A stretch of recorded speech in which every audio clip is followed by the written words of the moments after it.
El sol caía lentamente sobre las colinas de Jerusalén, tiñendo de oro los tejados de piedra y los campos de olivos.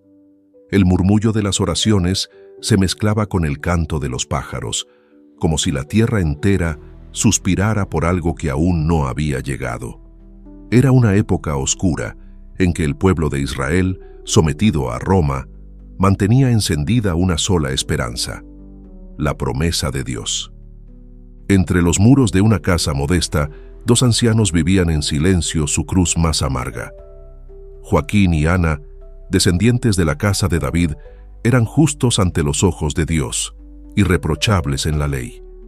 Pero su vejez avanzaba, y con ella una herida que parecía irreversible: la ausencia de hijos. En su entorno, la esterilidad era vista como una vergüenza, una señal de desdicha, y aún así, ellos no maldecían ni renegaban. Con cada amanecer, doblaban sus rodillas y ofrecían incienso de súplica en lo secreto. «Señor», oraba Ana con los ojos húmedos, «si me miras con misericordia y me das descendencia, la entregaré toda a ti. Que sea tuya antes de ser mía». Y Joaquín, a solas en el desierto, golpeaba su pecho y decía: «Dios de Abraham, escucha el clamor del humilde, no por nosotros, sino por tu promesa, por el día en que venga el Mesías». Entonces, cuando la esperanza parecía agotada, el cielo se inclinó hacia la tierra.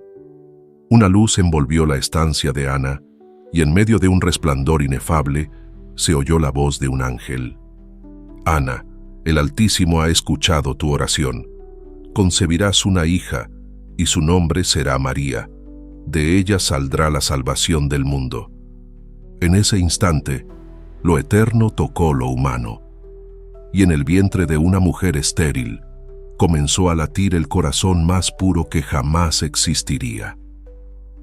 Esta es la historia de la Natividad de la Virgen María, una historia que no comienza en el ruido de los palacios, sino en el silencio de los justos. Un nacimiento que no fue celebrado por reyes, pero sí por ángeles. Un amanecer que no trajo simplemente una niña, sino la puerta del cielo, la llena de gracia, la madre del Redentor. En el misterio de su nacimiento, el mundo, sin saberlo, comenzó a despertar. El viento barría el polvo de las calles estrechas de Jerusalén, mientras las columnas del templo se erguían como centinelas de una esperanza antigua. Era el siglo I antes de Cristo. Roma dominaba con puño de hierro, y los hijos de Israel caminaban encorvados bajo el peso de las leyes imperiales. Pero más profundo que la opresión política era el anhelo del alma, la llegada del Mesías prometido, el ungido de Dios que restauraría la gloria de su pueblo. Entre las miles de vidas silenciosas que poblaban aquella ciudad santa, una brillaba con una luz que el mundo no sabía ver. Joaquín, varón justo de la tribu de Judá, caminaba cada día hasta el templo, llevando sus ofrendas con manos temblorosas y corazón limpio. Su esposa, Ana, descendiente de Aarón, le esperaba cada noche con una lámpara encendida y la mirada fija en las promesas de las Escrituras. Vivían en una casa pequeña, alejada del bullicio del mercado. No les faltaba el pan ni la paz, pero les dolía la ausencia de un hijo como una espina en el corazón. Año tras año, veían cómo los vecinos celebraban nacimientos, mientras ellos volvían del templo con el vientre vacío y el alma herida. En un pueblo donde la maternidad era símbolo de bendición, la esterilidad de Ana era motivo de desprecio. Algunos murmuraban al pasar, otros les compadecían con fingida piedad. Una tarde, al regresar del templo, Joaquín encontró a Ana llorando junto al patio de su casa. «Ana», susurró con ternura, «¿qué ha pasado?». Ella levantó el rostro bañado en lágrimas y dijo: «Hoy, una mujer me dijo que Dios había cerrado mi seno por causa de algún pecado oculto, que yo era una vergüenza para las hijas de Israel». Joaquín guardó silencio. Su rostro se endureció, no de ira, sino de impotencia. Se acercó y le tomó las manos. «Dios no nos ha olvidado», dijo con firmeza. «Él escucha a los que esperan en silencio». Esa noche, mientras Ana dormía, Joaquín subió a los montes del desierto para orar. Ayunó durante 40 días, clamando al Dios de Abraham, Isaac y Jacob. En paralelo, Ana se encerró en su cámara y con el rostro en tierra repetía sin cesar las palabras de los salmos. «Señor, mira mi humillación. Si me concedes un hijo, te lo devolveré. Será tuyo desde el primer aliento». Y cuando el cielo se llenó de estrellas y el silencio fue tan profundo que parecía oírse el latido del universo, la voz de Dios descendió como un rocío suave sobre la vida de Ana. Una luz llenó el aposento, y en medio de ella apareció un ángel con semblante de fuego y dulzura. Ana cayó de bruces, temblando de temor. Pero el ángel dijo: «No temas, Ana, tu súplica ha sido escuchada. Concebirás y darás a luz una hija. Su nombre será María. Será bendita entre todas las mujeres, y de ella nacerá el Salvador». Ana alzó los ojos, incrédula y estremecida. El ángel sonrió y desapareció como brisa entre los lirios. Poco tiempo después, cuando Joaquín volvió del desierto con la barba crecida y los ojos inflamados de oración, Ana salió a su encuentro con una luz nueva en el rostro. Corrió hacia él y con voz temblorosa le susurró: «Dios ha obrado en mí. Estoy encinta, Joaquín. Un ángel me habló. Vamos a tener una hija». Joaquín cayó de rodillas, no ante Ana, sino ante el Dios que cumple sus promesas. Levantó las manos al cielo y exclamó: «Bendito seas, Señor de los ejércitos. El vientre estéril ha florecido y tu salvación se acerca». Nadie en Jerusalén sabía entonces que aquella niña, aún no nacida, sería el arca de la nueva alianza, que de su vientre brotaría la vida misma, y que el mundo entero, aún sumido en tinieblas, estaba a punto de ver nacer la aurora que no conoce ocaso. En la casa de Joaquín y Ana, el aire olía a pan recién horneado y a incienso de gratitud. El vientre de Ana crecía día tras día como una llama que nadie podía apagar. Cada amanecer era un milagro, cada movimiento del niño en su seno una melodía secreta que solo los justos sabían escuchar. Joaquín se despertaba antes del alba para dar gracias. Ana, con las manos sobre su vientre, susurraba salmos como quien arrulla un misterio. Y en lo profundo del cielo, los ángeles afinaban sus voces, pues sabían que pronto llegaría el día que marcaría el inicio de una nueva creación. Pasaron los meses, y cuando llegó el tiempo señalado, Ana dio a luz en silencio. No hubo trompetas ni proclamaciones humanas, solo la lámpara encendida en el hogar, el canto de un ruiseñor en la ventana y un resplandor suave que inundó la estancia. Nació la niña prometida, la hija de la promesa, aquella a quien llamarían María.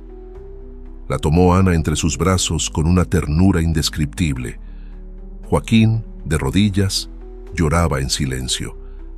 No lloraba por la alegría de un padre común, sino por la certeza de que aquella criatura, pequeña como un lirio, era el vaso escogido del Altísimo.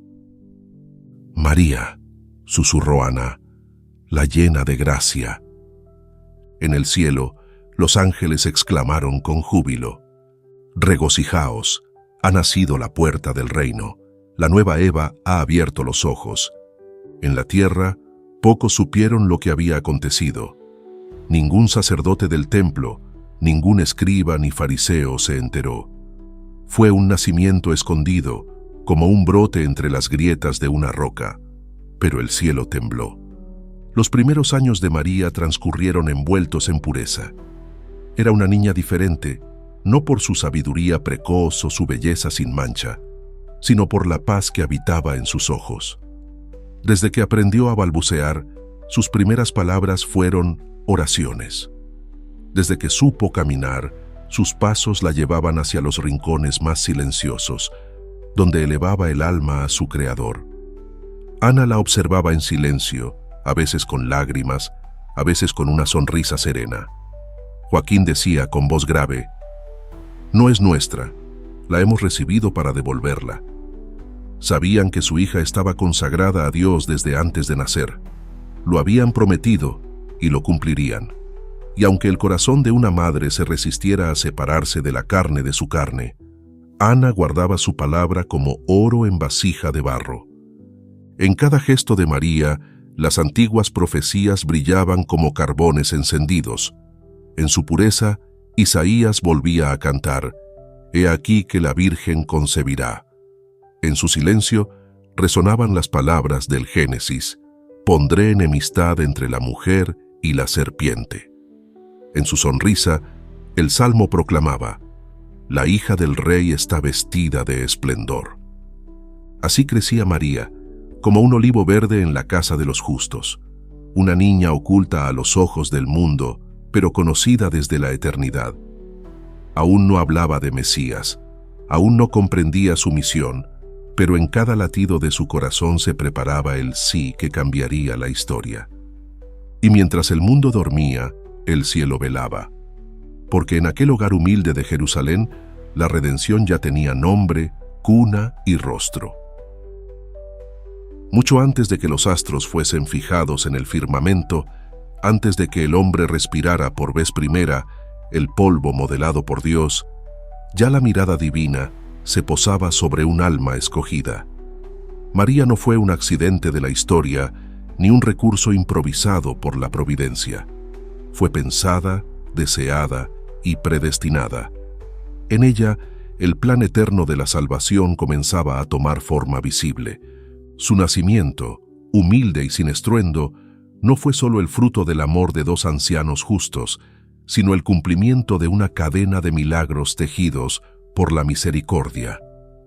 Como un hilo de oro que atraviesa las Escrituras, la historia de las madres estériles que conciben por obra de Dios encuentra su culmen en Ana. Así como Sara, en su vejez, dio a luz a Isaac, como Raquel, tras años de espera, recibió a José, como Isabel, en el ocaso de su vida, fue madre del Bautista. Así Ana concibió a María. Pero en María no solo se repite el milagro de la maternidad tardía. En ella se inaugura un milagro aún más sublime: el nacimiento de una criatura preservada del pecado original, pura desde su concepción, inmune a la mancha que todos los hijos de Eva heredan, no por mérito suyo, sino por gracia anticipada del Redentor que ella misma llevaría en su seno, porque el sol no podía nacer sino de una aurora sin sombra. Los padres de la Iglesia lo proclamaron con asombro y veneración. San Efrén de Siria la llamó la única sin mancha, y cantaba: «Tú, oh María, eres más pura que los rayos del sol y más santa que todos los serafines». San Agustín, el doctor de la gracia, escribía con temor: «Cuando se trata de María, no se menciona el pecado por honor al Señor». Y San Juan Damasceno, desde las cúpulas doradas de Oriente, exclamaba: «Hoy se construye el templo del Creador, hoy comienza a formarse la morada del Rey Eterno». María fue, desde su nacimiento, la tierra nueva donde Dios plantaría su semilla.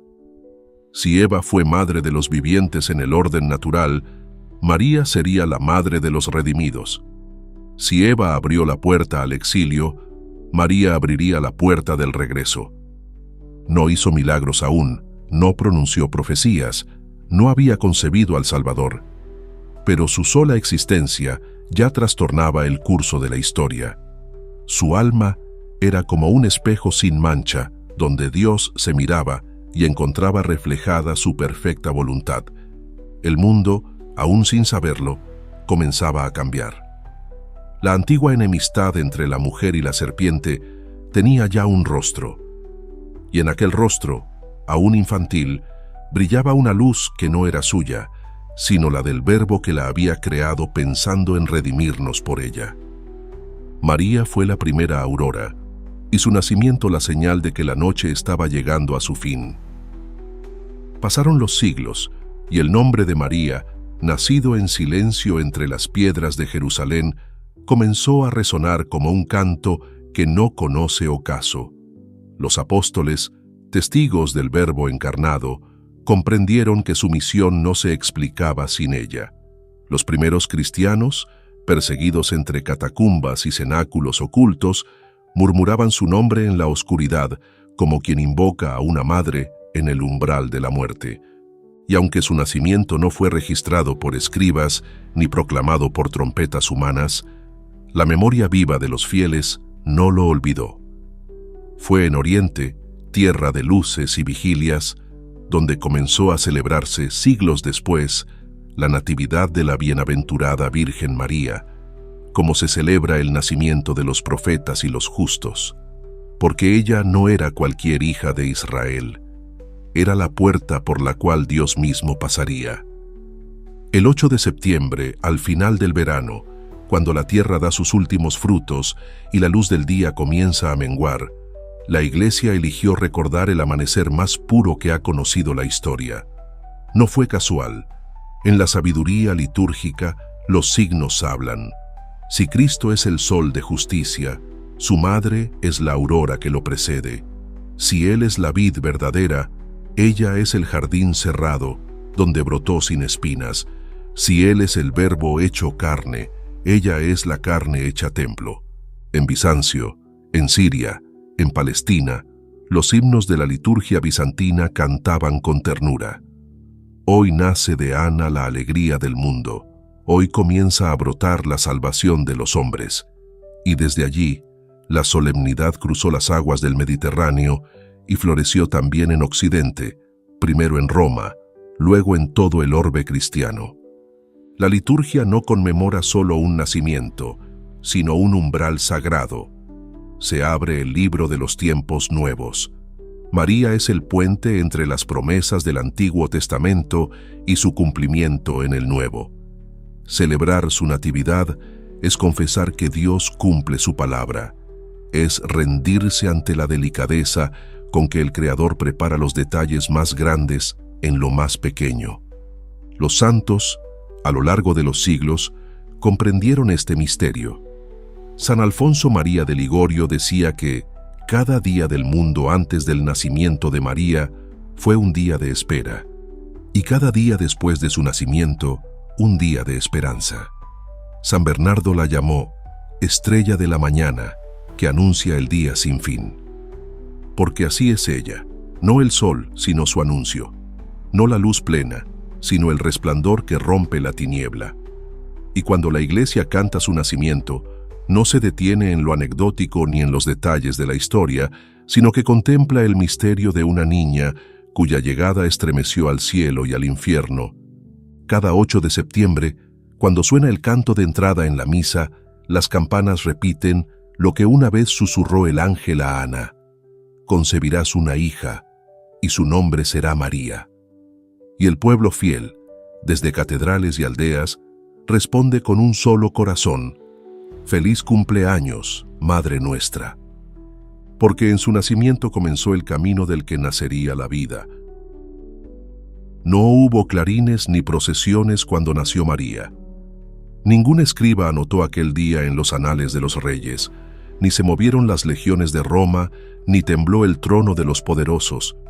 Y sin embargo, aquel instante, envuelto en la ternura de un hogar silencioso, marcó el inicio de la restauración del mundo.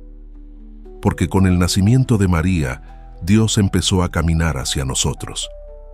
La redención, que parecía lejana como un sueño de patriarcas, comenzó a tomar forma en el llanto suave de una niña. La historia humana, herida por la desobediencia, vio surgir entre sus grietas una flor sin mancha, y desde ese momento nada volvería a ser igual.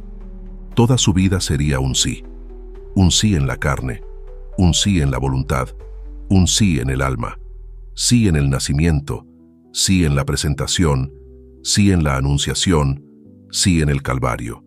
Y ese sí, pronunciado desde antes de comprenderlo, se convirtió en el hilo dorado que tejió el manto de la salvación. Contemplar su nacimiento es asomarse al misterio de la humildad de Dios. a un Dios que no entra en la historia a través de ejércitos ni conquistas, sino que se abre camino en el seno de una mujer que nace de otra mujer sencilla, anciana, estéril. Es mirar cómo el Altísimo prepara los caminos con ternura, cómo lo eterno se hace pequeño sin dejar de ser inmenso. María es hija de Israel, heredera de las promesas, flor del tronco de Jesé, resplandor del pueblo de los profetas. Es madre del Salvador, cuna viviente del Verbo y sagrario purísimo del amor. Pero también es madre nuestra, porque su sí a Dios incluye un sí por todos nosotros. Y así, cada vez que celebramos su nacimiento, no solo recordamos un hecho remoto, nos volvemos a inclinar ante el umbral de la redención, ese umbral que tiene forma de niña, de silencio, de gracia. Hoy, la iglesia entera se inclina y canta: «Feliz tu nacimiento, oh María, esperanza del mundo».